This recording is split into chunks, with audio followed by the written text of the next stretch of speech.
that you're gonna play. But if you wanna stay in shape, well, you better hit the GymWits. GymWits. That's right, man. Tell 'em. Welcome to the GymWits podcast. I'm Ryan George. I'm Justin Guild, aka Chef Sonic. And we are the GymWits. So today is another edition of the cheat meal where we get to talk about anything and everything that's not fitness related. So I don't think we have anything fitness related to touch on. Actually, we do kind of. Something might come up. Well, we'll see. Well, kind of anything we're talking about is in the context. It's fitness, but in the context of the discussion. So today, anyway, Yes. we had a discussion in mind, and then we both started talking about things that annoy us. So I think we're just going to talk about our more kind of just annoying things that happen. I think It's kind of like the Seinfeld episode. yeah, I guess. So we had our idea, which is basically, I think, I forget what the way you worded it, but modern relationships, or It was like about the disposable nature got it. of modern relationships and relationships of all sorts. Yeah, so we have that in mind. That would be probably our main discussion. I know you wanted to talk about that. But then I Started to make you think about other stuff. Well, yeah, and then I came into it. I was annoyed about another situation, yeah. and then Justin brought up something else. So we were just like, oh, there are all these annoying things. So I think we'll bring up a couple things. So anyway, I had a thing I needed, like, another situation with someone at the gym, of course. Always something. I can't stand people at the gym sometimes. But it was just what I noticed. What's annoying is basically like thinly veiled threats or people that kind of. It's just annoying. Happened to me the other day, it's like too. the passive aggression type of thing. So it happened just last night, so I'm like a little annoyed about it. But basically, I teach a class at this gym it's in the gym. It's a YMCA that has a large basketball court. So I teach a group fitness class in that area. So for me, teaching that class it can be a bit of a challenge because you've got 6 hoops that are all down, a bunch of teenagers and kids playing and adults playing basketball, and then I got to get set up for a class. So usually they allot me 15 minutes to get set up for class. So if the class starts at 6:15, I have the gym from 6 to 6:15. I'm there early getting set up because I got to deal with setting up the gym. First thing I have to do to set up the gym is all the basketball rims all have to be kind of elevated so you can bring them all up, so that each hoop itself takes about a minute. Then there's like a center divider that's sometimes down, that takes about a minute, and then I have to kick people out, which takes some time because people, especially with teenagers and kids, they don't want to listen. And then I got to actually set up the room for my class. So I got all this stuff to do in 15 minutes. So typically when I start getting myself set up for a class is I start bringing up some of the hoops around like 5:55.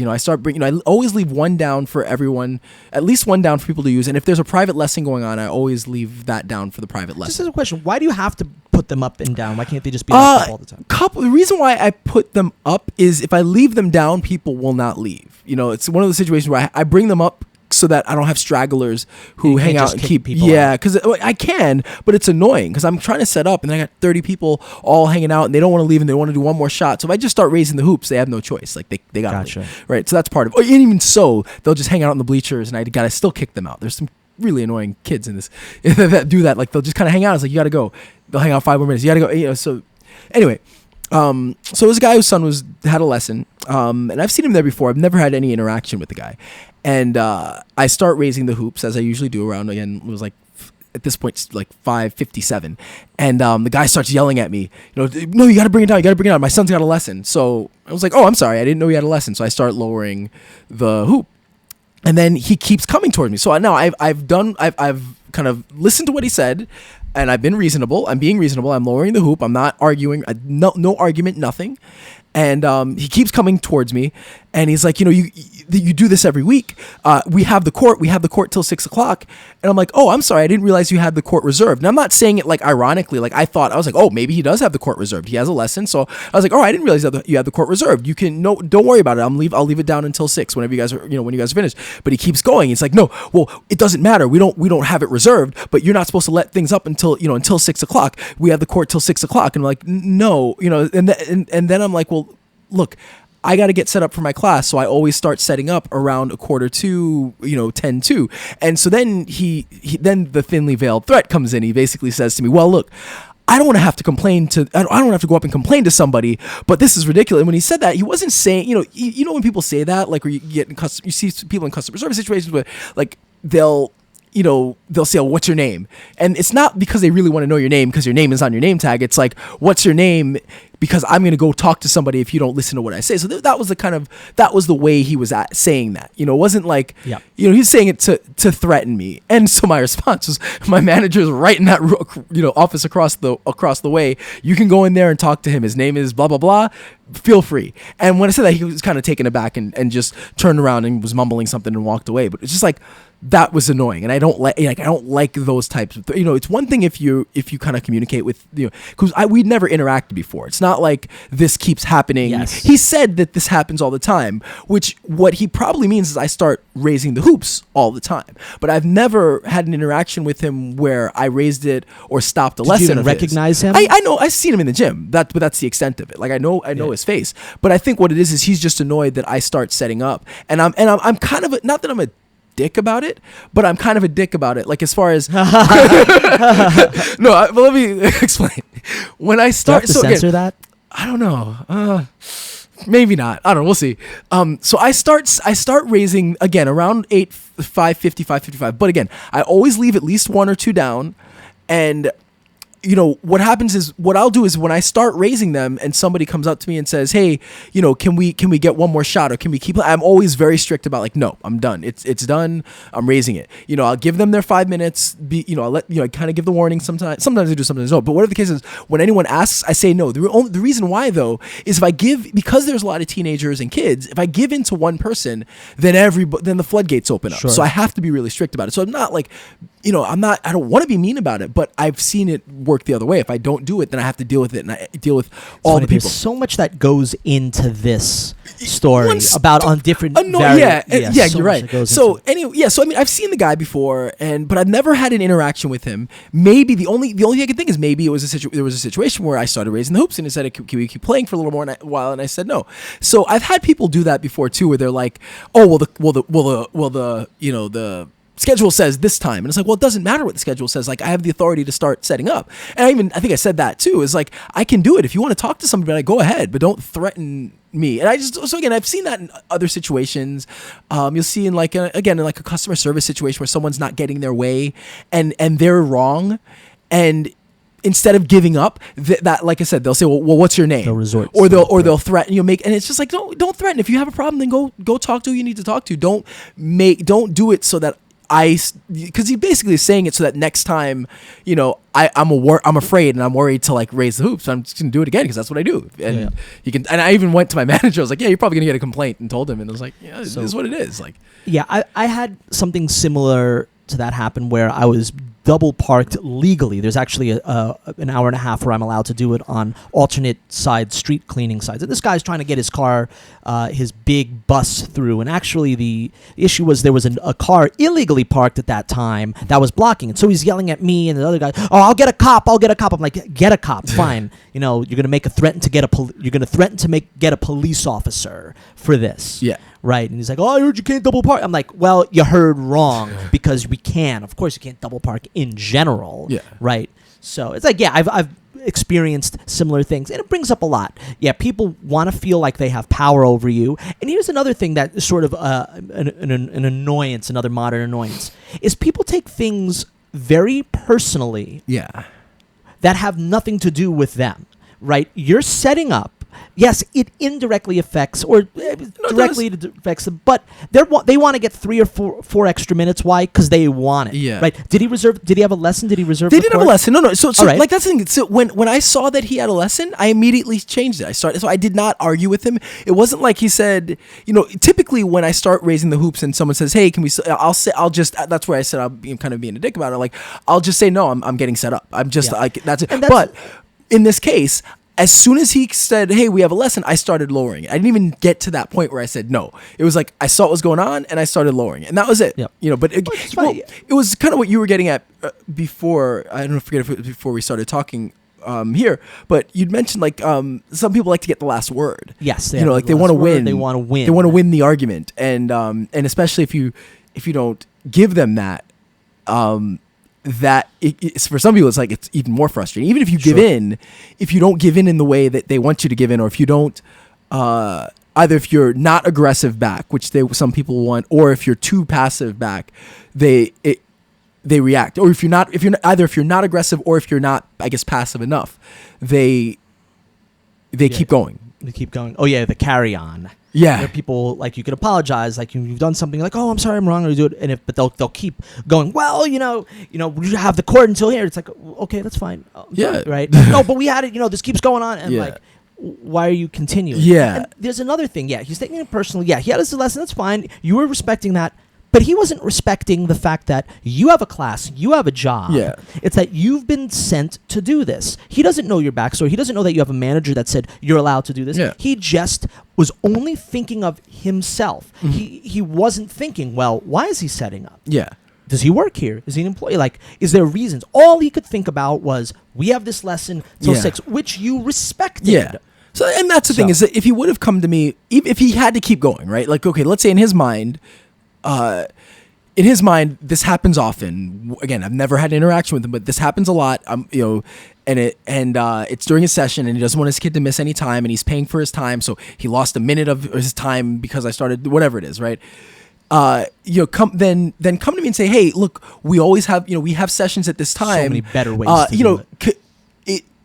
Find out the situation, like ask me what's going on, or talk to me, or explain that situation, and then we can resolve it. And I can explain, I can explain to him, look, I typically get set up early because I need to get the kids off the court. But now that I know that you guys have a lesson, I'll make sure that whenever I see you guys working there, that I'll, keep it down until 6 o'clock. Like, there was an easier way to go about it instead of like being so aggressive. And it was just annoying. And again, it was like everything was fine. Even as he kept going, it was when he made the threat, because it was just like, what like that, then that pissed me off. I was like, what the hell? Yeah. Like, what does that even matter? Yeah, no, of course. So. Yeah, people definitely want the last word. They want to feel that they've won. I feel that people also like to either bite at someone or, fight with something. It's kind of like this. Maybe he had his own frustrations or whatever it was, and this was just a way for him to get that. You were a target at this time, and he could just argue with it. Yeah, a lot of people reasonably would have gone about it in a different way. Yeah.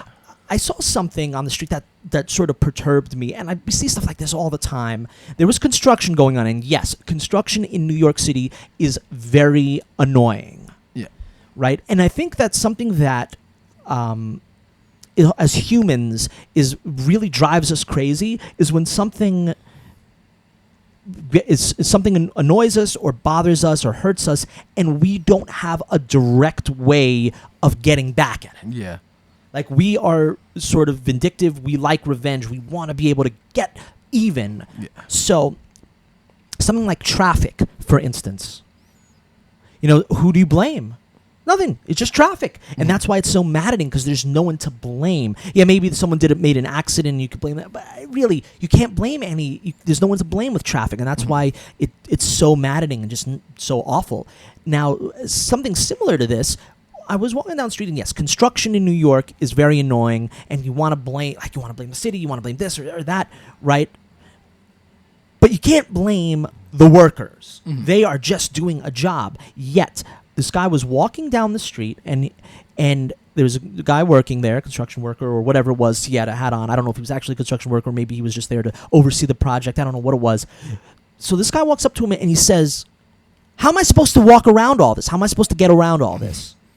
It's like, oh, well, sorry, you were inconvenienced, right? The guy said that? No, the guy didn't say that. The guy said something like was almost looked in shock, and he's like, well, you could be, how about being nice? Oh, he said that. How about being nice? Okay.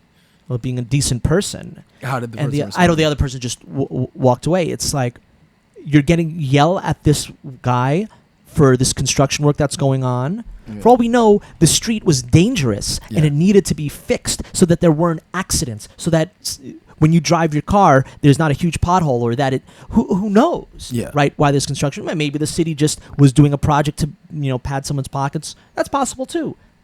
Any way you look at it, it wasn't this guy's fault. Yeah. Why would you yell at him? Because he was only representative there. Of the. He was there, right? And it's so.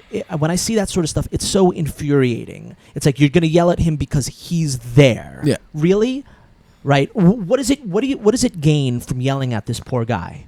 Nothing. Nothing, except you could vent. But it's like you're attacking this poor dude who's just working. Yeah. So I'm sure you've seen. Oh yeah, we see it all the time. Stuff like that. Yeah. With policies, again, like with business policies, service, you yell at the the clerk or whoever is exactly like you'll. I mean, they at that moment they're the face of whatever you're angry at, instead of realizing like if there's some kind of company policy, well you got to go way up the ladder to if you want to get angry with somebody, you don't yell at the person at the front desk or the person at the register. Like they don't make any decisions. They have to maybe enforce some things. Something like yelling at a waiter or that's one of my big, when people who abuse, I know we've talked about this before, people who abuse service workers, it's one of my biggest pet peeves. It's beyond a pet peeve. It's like you're gonna yell at the waiter or the waitress because they cooked the wrong dish. Really? Well, if they took the wrong... but still, you're going to yell at them I think it's like mistreating them is not fair. So mistreating them, it's like maybe they did make a mistake. Maybe they... So what? Right? So now, a mistake. Can you apply this reasoning to your hatred of meter maids? Or is there an appropriate term for that? Yes. So here's the deal with that. What?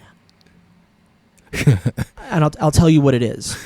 That if you don't know Justin, I mean, most people do despise them, but Justin has a particularly strong hatred. I'll tell you. Even seeing, if we're driving and we see somebody giving a ticket to like a parked car or somebody, like Justin gets visibly upset. So because they've taken a job that his entire work revolves around hurting people.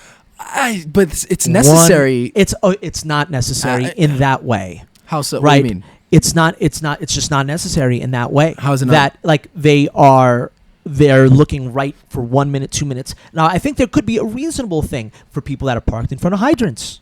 Mm-hmm. People that are parked in dangerous towaway zones, bus stops, stuff like that. Totally acceptable. Okay. Totally acceptable. But meter maids who walk around just to look for 1 minute, 2 minutes past the meter, that's wrong. It's predatory. People need to drive. They need to get around. People get stuck in places. This sort of few minutes, it's like to have no grace period. And the fact is that from the ground up, it's a system in order to hurt people. The parking system. But then again, you get angry at the system, not at the... I mean, it's a job. It's both. It's both, though. They've taken a job that is wrong in the first place. The system is wrong, and you're working for a system that is wrong. That's then how you just I have feel. To follow the laws. I can't. You can't be angry at... They're not taking a job that's immoral. Yes, it is. But I believe it's not immoral. immoral. I believe it's immoral. It's not immoral. I believe it's immoral. Though. They are taking no. If you work for an evil, if you choose to get a job for people that do wrong, and I'm not talking about like something like Walmart that rides the line. Yes, they do tons of shady practices, but there is still a legitimate business, and there's a lot of people that won't work for Walmart because of that. That's different. Like the meter maid system, their entire job revolves around hurting people, taking people's money, hard-earned money. Right, that's fair. So their entire they're working for a system that is slanted to take people's money. The entire parking system, the way that people have to live, they have to work. We need cars, right? Some of us need them to survive. And the whole system in New York, based around meters and parking and this whole thing, are slanted to make it very difficult for people to park. So people drive around for hours, right? We spend years of our life looking for parking. When we do park, often signs are not always visible. They're confusing, right? Sometimes meters don't always work. Everything is slanted against us as drivers. Things that are basic necessities, and not only that, they're necessities for patronage. We need. I drive to places so that I can pay money to vendors, to service people. Doctors, lawyers, all sorts of stuff. I need my car to get there much of the time. Well, so New York is a bit of an. So I don't think it's an evil job. That's okay. You don't have to think it's an evil job. Okay, it's not. Well, I think that it's unfair. There's aspects of it that are unfair to the drivers, but it is a necessary job. we do need some form of traffic control. It's kind of like, we need rules around driving, and there's nothing immoral about driving, but we do need rules. We need laws around it. We need laws around traffic. Especially in a place like New York, where it's a huge city, where, to be honest, most people should not be driving. It's not good for the environment. It's not good for health. It's not good for getting around in a congested city. So it does serve as a form of kind of like population control of the cars, right? Within reason. But I think it's so far beyond reasonable. But again, that's a system. Like, that's the system. It's not the people taking the jobs. No, but the system is so like, if you take a job as a, I don't know, similar might be like a tow truck person. Like, people hate tow truck drivers. Yeah, because there's an emotional response. If someone's towed your car, regardless of whether you did anything wrong, it means potentially days or weeks of inconvenience. It means loss of income potentially for some people who need to drive. It means then you have to spend money. So there's an irrational, even if you are wrong. Let's say you double parked. And whatever reason, let's say you're really sick and you got to run to a bathroom and you have to double park. And you get towed. Like, you didn't do anything wrong, but you did. Like, you did something that was against the law, and if we allow everybody to double park, it becomes a problem. So so but you're going to be angry nonetheless. So that I understand. I get what you're saying. I just don't think that I don't think the people are evil, or that their job is to take from people. Their job is a driving tax, basically. It's beyond a drive. No, we pay driving taxes. Right. It's an additional tax. Right. So once again, within reason, if someone is parked, and then on top of that, the system is messed up, but it's hypocritical too. There's people who make much worse driving offenses that get nothing. But parking is its own thing, right? Yes, someone's parked in zones or areas that really affect the flow of traffic, that affect commerce, business, and trucks getting in. Yes, that makes sense. But specifically meter maids, where they're looking, and if you go over for a couple minutes, they're right there trying to give you. They're right there trying. But then where's the line? Like, if you say, okay, we give 5 minutes, then if it's 6 minutes. Well, then the other thing is it's the system in general. That is slanted and makes it very hard to drive. They take away so many parking spaces. Some of them for good reason. Some of them, believe me, I've lived here. I know when they're just when streets are fine for parking. Like, all of 96th Street would be fine for parking. Would be fine for it. It wouldn't affect any flow of traffic or anything. But they don't have it. Why? Because they want parking to be more difficult. Why? Because it makes money for the city. Parking lots, garages that have a huge tax, like you go into a parking garage, 25% tax. So when someone's forced to park in a lot, it's going to the city and state, right? So tons of money in parking, more people that park illegally means more money, more fines, right? So it's a messed up system in the first place, and there's people that are enforcing something that is wrong in the first place. Okay. So that's my issue. They're taking a job. They're working for an evil system. That's what I believe. Okay. Right. So that's why they're not. I don't believe they're just doing their job. They're doing an evil job. All right. Well, we'll agree to disagree. Hopefully, we didn't lose any listeners. I'm sure there's a lot of people that. I'm sure people agree with you, and I understand it. They're definitely. It's fair, don't agree, but it's frustrating to have to deal with it. All right, so any other annoyances before we get to what you wanted to talk about? Sort of the main thing. I was trying to think of a gym annoyance, and there are tons of. I mean, well, what's one for you? What's not? We always talk about annoying things that. People being inconsiderate, leaving weights out, not wiping down equipment, sweating all over stuff. I mean, there are tons of things. What's I think those are sort of obvious. Though. So what's not so obvious? I think one is when people use equipment in a way that they have a lot of other options. Okay.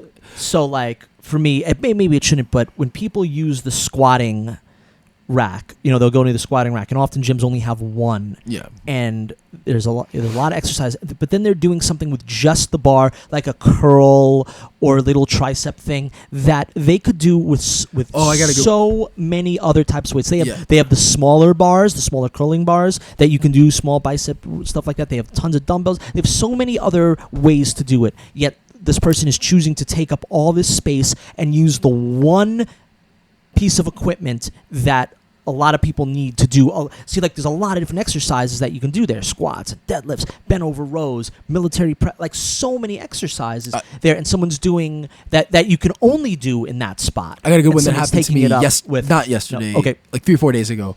That was a very similar situation. Luckily, it didn't turn into big arguments. I glossed over, but this is common. Okay. So like the squat rack, that's annoying. So now also pull-ups. So most gyms have a number of pull-up bars. If you really count them, right? They're going to have the spots. One big pull, the regular pull-up slash rope. Well, okay, so they'll have the pull-up, and Roman chair station, right? That's one. Yeah. Then like the cable crossovers, and usually most gyms will have one or two at least. Will have a pull-up bar in the middle. Then the squat rack. They have the pull-up machine as well. Okay, the pull-up machine.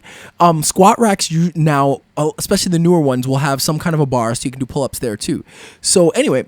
There's this area of the gym which is like for trainers only, or not for. It's like it basically says like if a trainer is using this space, please move. I forget how it's worded, but it's basically like this is an area for trainers. You can use it if they're not trainers here, but if they're trainers here, you gotta go. So anyway, this is guy, and I'm good about like if someone's using the cable cross machine there, I'm not gonna get in their way. I don't bother people. Like I'll just do something else. I'm not one to like try to kick people out of their spaces. I'll figure something out. So anyway, but there's a guy there and he's doing pull-ups, and I really want to use that cable cross with my client. So we're working out. We go to one area. The guy's just doing pull-ups, and then he'll do a pull-up. He'll do a set of pull-ups, and then he'll just hang out in between like the cables, like just sit there, like for 2-3 minutes at a time. So at some point I was like, hey, can we jump in here? And he's like, oh no, I'm still using this. And it's like, well, you're just doing pull-ups. There are a bunch of other pull-up bars around the gym. Do you mind going to somewhere else? And he's like, well, I'm just doing my sets here. But and then I said, well, look. And then I had to like break out this area is reserved for trainers card. So it's like, well, look, the area is for training, and I wouldn't mind if you were using the cables, but since you're just using pull-ups and there are other pull-up bars, I really would appreciate it if you let us use it. And then he finally, and I said, you can work in with us. We just need to use this. And then he walked away. It ended fine. I don't think he was happy with it, but he wasn't aggressive or nasty. But that happens a lot where people will jump in on the pull-up area on the squat rack or in the cable. And it's just like, I guess most of the gym annoyance things just comes down to people not being considerate or maybe not aware. Like there are other people there and other people want to use equipment. So you kind of have to think like, what am I doing, and am I in anyone's way, and can I do this somewhere else? Or people who like will do like another. Always look around to see. Yeah, it's a good thing. Look around to see if someone else is eyeing equipment, and I always say, hey, are you using this? Are you using this? Another pet peeve is like, it's funny now. There are a bunch of gym annoyances. So people love doing deadlifts. See, people didn't do deadlifts weren't as popular when we were growing up exercising. We were doing them now. We were doing them, but like, people who were doing deadlifts were like the serious lifters, for the most part.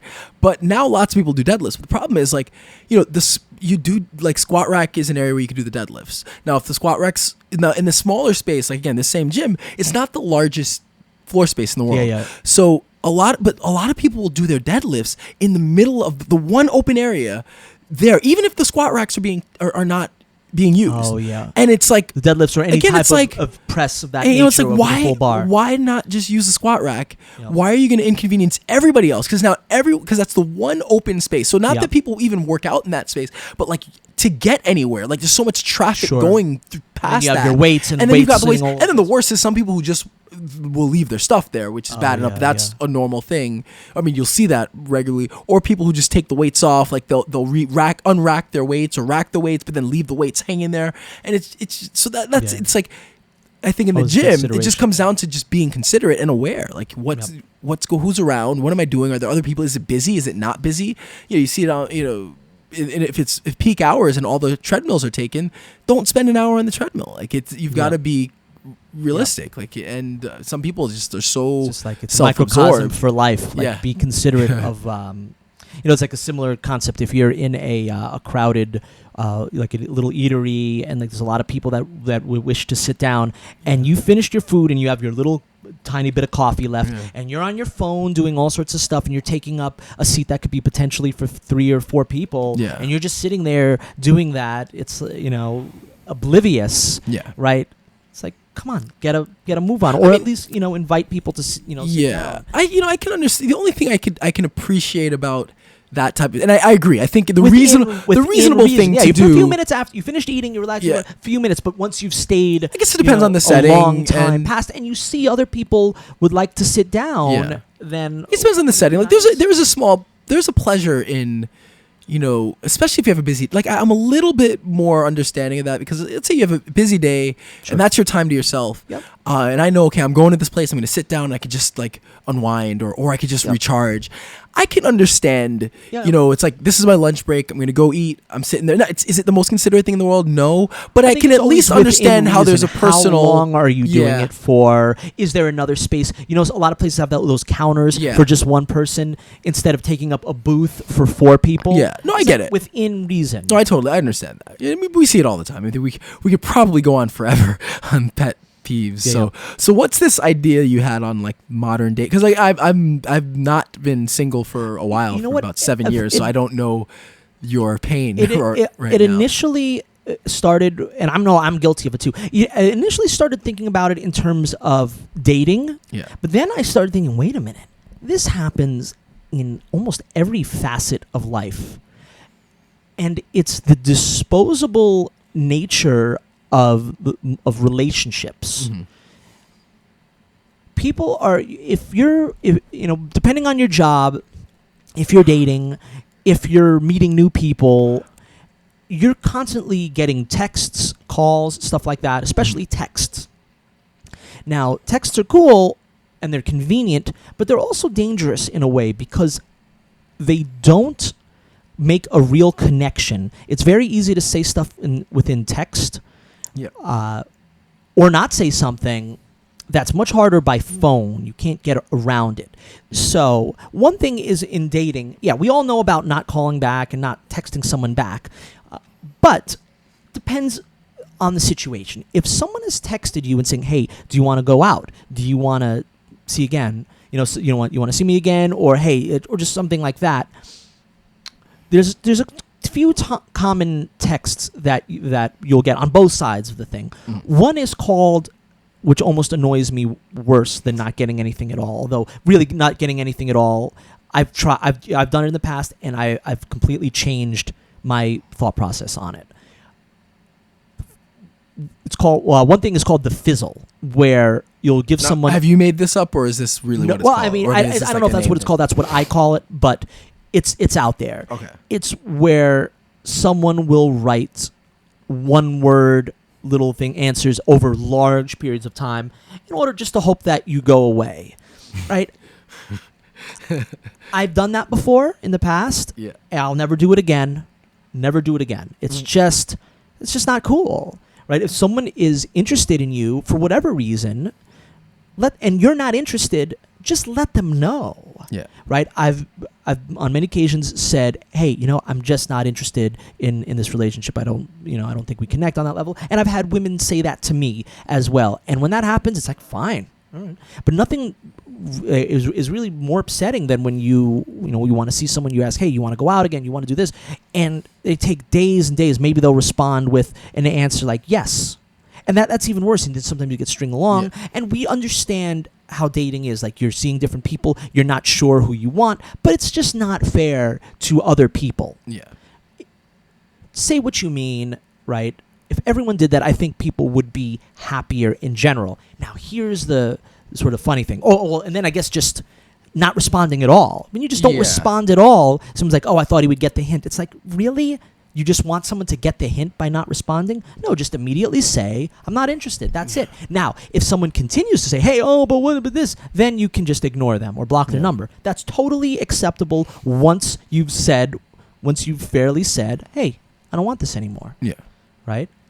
Totally cool. Then if they're overstepping their boundaries by, continuing to talk, it becomes harassment.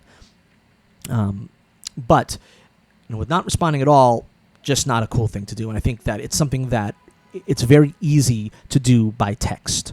You just don't have to. Write anything. It's very because you don't really see someone. You don't hear someone's voice. You don't have to. It's very easy to just. Yeah. You don't feel there's a connection, and I think it goes hand in hand with texting.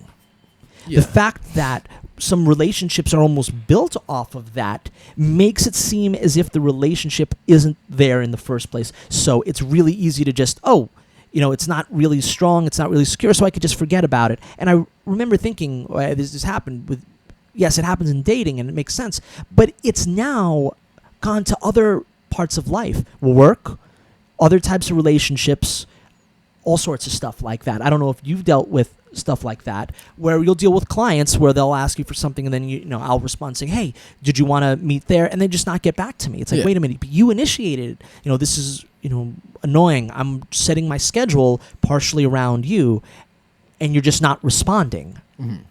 Right? We've done good work. I've had this with clients too, where I did a lot of good. It's funny, like will request or almost demand my attention, like, my kid has a project to do, we really need you, so I will rearrange my schedule, do whatever I have to do to help them because it's an emergency, right? And I'll spend hours, and we'll do great work, and they'll thank me. And then a couple of weeks later, they're like, all right, let's meet, we want to do more work in the future. Then I'll send them, hey, I'm back. Oftentimes I'll send out texts when a new semester happens because I'm trying to arrange my schedule. Mm-hmm. I'm saying, hey, I'm arranging my schedule, did you guys want to meet up? And this has happened a few times. They just haven't responded. Yeah. It's like, I was very courteous with you. I really rearranged my schedule to make everything happen for you. Now, all you need to say is, hey, we're busy right now. I'll contact you. Yeah. But I didn't get that a bunch of times. And then finally, 3 months later, we got, I'm so sorry. We were busy. It's like, no, you weren't that busy that you could have said, we're busy right now. Yeah. That takes. I think we all do. I do seconds. That sometimes. We do that. Yeah, we do now. What is the reason for it? You just don't want to tell. Like, why would you not tell someone that you have a decent relationship with? Whether it was, you went on a date and it was a good date, but you just don't want to be with the person. You're just not on that level. Or you worked with someone who was great and you're just too busy now to work with them.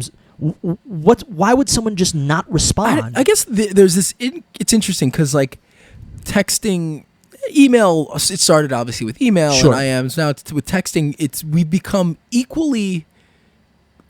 It's like in equal parts more connected and disconnected because you're ever kind of present. Like I know that if I want to get in touch with you and I text you, you're going to read that text soon. Yeah. It's not like I'm going to call you, not like when we were young, where I leave a message, and hope you get back and maybe you get it late. Like I know you're going to get it.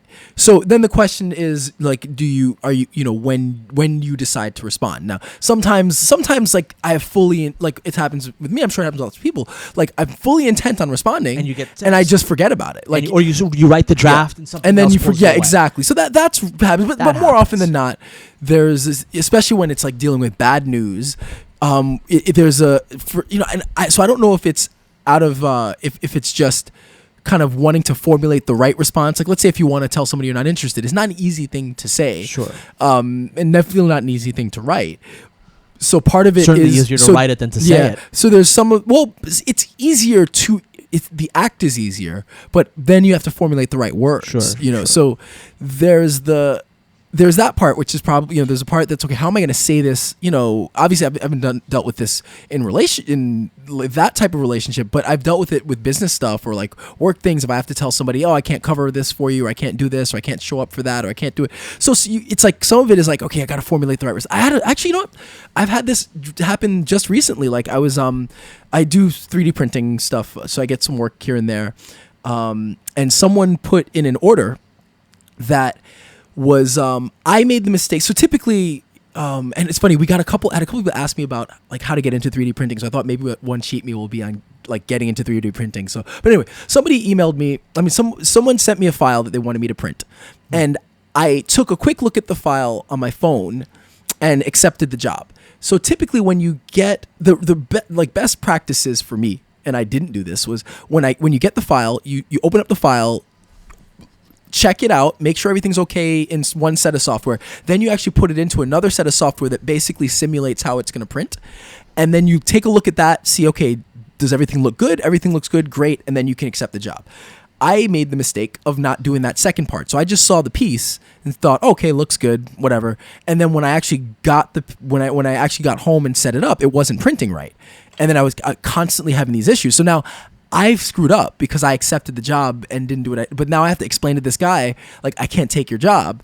And then we were going back and forth, and it was like hard. I remember like, I got to formulate a response. I didn't want to give the bad news that like I took this job on and I can't follow through on it. And so there is, there's that part where it's like sometimes it's just hard. You don't want to give bad news, and it's I'm guilty of that too. And it makes it easy. Text makes it easy, but then it makes it hard to figure it out. And then you just let things go by for a while. It is tough. Like, and somebody just it's so much easier to just, and for the most part, most people are reasonable. So they're not going to freak out when you give them bad news. It's the same thing. If someone gives me bad news, I'm not going to freak out unless it's something, unless they've been malicious or they're doing something really wrong. So yeah, it's a tough aspect of life because everyone expects you to respond quickly, and you have that instant access, but then it's easy to just disconnect because you're not close to the person, you don't see the person, you're not talking to them, and I guess so. But don't you think it's selfish? Yeah, it's like, because you can't formulate, or because it's hard for you to do it. It is absolutely. You know what? You're right, because in that case, I was stringing the person along for you until they figured out. And you're right. Like the right thing to do is be straight up front and be honest and do it quickly before things get out of hand. You remember what happened? I was really upset about this one girl that wasn't responding to me. Mm-hmm. And you had said she's probably dating someone else. I'm like, that's fine. Why wouldn't you just say it? Yeah. But I was upset because I thought I had said something that offended her. Yeah. So because things were going well. We were, we seemed to be into each other, and I don't know, I joke around a lot. So I, sent her a text. She never got back to me. So finally she got back and said, "Oh, I'm seeing someone else. No, you never said anything that offended me." And then after that, I was like, "Oh, fine." Exactly. Then you move on. But that was. I wasn't upset. I wasn't really upset about her. I was like, whatever. I barely it's just knew frustrating her. that she could have just. But she could have just said that. Yeah. And I really thought that I had hurt her. Well, it's become like a modern expectation, or not expectation, but people kind of figure, okay, I'll just ignore it and they'll get over it. I've had that happen with fitness type situations lately too, or clients where, you set things up and everything, everything's fine, and then they don't show up for a session, and then send a text, or an email, like, hey, what happened? What's going on? Do you want to meet next week? And then just nothing. And then I'll follow up, and maybe they'll respond, maybe not. And then there's just kind of hope, like, okay, well, a couple times, and that'll be that. To me, that's just so, nothing. It's inconsiderate. Nothing, I mean, that's one of the things. I hope that I'm just going to ignore it and it'll go away. Yeah. To me, that line of thinking is just so. Just bothers me that thought. It'll go away, if I ignore it. Now, of course, there's instances where someone might bother you, and then you're ignoring someone who is harassing you. Yeah. A way different thing. If someone has good intentions and you're acting like that, I'll just ignore him and he'll go away. Yeah. It's just not the right thing to do, or this girl's texting me, she wants to but I think I'm just going to not say anything. She'll get the hint. It's just not the right way. It's always to easy. Do it. And it's so funny how that what was a dating thing is gone into other aspects of life. Yeah. Just not being considered. And I know that, there's, once again, it's always within reason. Yeah, we're busy. We get bombarded with a lot of stuff. But when you think about golden rule, how do you want to be treated? Would you like it if you needed something? Do you realize that other people are building their schedule around you? Mm-hmm. Right? So what you say to them matters, right? Other people might have some hopes invested in you. Yeah. What will take you 5 seconds to do will save them time, worry, heartache. Who knows what else? So many other things it'll do for someone else, for just you being lazy or a little selfish because you don't want to be the bearer of. And sometimes it's not even bad news. Yeah, it's neutral news. Like when with the client being like, "Oh, we're busy right now." That's not even really bad news. It's like, okay, that's fine, but just not responding. Yeah, right and then think about this. It makes you think. Wait, did I do something wrong? If really brings a host of other thoughts, especially when you've spoken, you've had some sort of relationship, and now you're not speaking anymore. It really plays tricks with this person's head. Yeah. It's like, did I offend them? Did I do something wrong? Did I, what did I do? Like, it makes you question other parts of your life. So really think before you just say, oh, I'm just going to, whatever, I'll get back to this person when I get back to them. They'll take a hint, right? Before you do that, really think, how would this other person feel? How would you feel? If it's a dating thing, just say you're not interested. Or say, I don't know how, or be honest in one regard or another. That's always okay. Yeah. It's always okay. What's not okay is just not to respond, or to the fizzle. To me, is basically not responding. Just using one-word answers that don't give any information. Yeah. Or like someone, if someone, like girls will do this a lot, where a guy says something and he's talking, and she'll go, "Ha-ha." It's like that. It's almost, that's rude. It's like, if you're not interested, just tell him. Right now, of course, you can use to harass you and talk to you, just block them. Right? Don't put any energy into that for sure. But just be respectful. I know that girls and guys are equally at fault for doing it. I think just everyone in general in the workplace, young or old, right? Just be considerate. I know that we were in contact with lots of people, but if you're going to take on that responsibility, if you're going to talk with a lot of people, don't leave people hanging. If you're not, if you intend on leaving people hanging or you don't want to respond, don't talk to them in the first place. Yeah. Right. So, would you have anything to add to that? No. Yeah.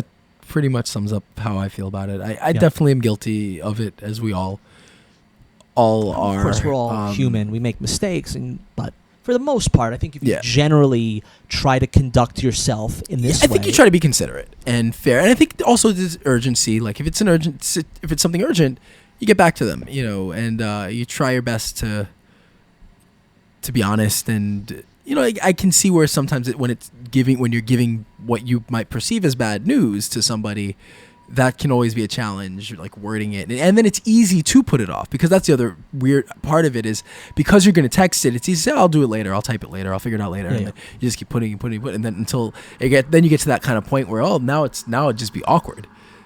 So, it happens, unfortunately. But yeah, it is like kind of just a result of our having too much access to everybody and everything.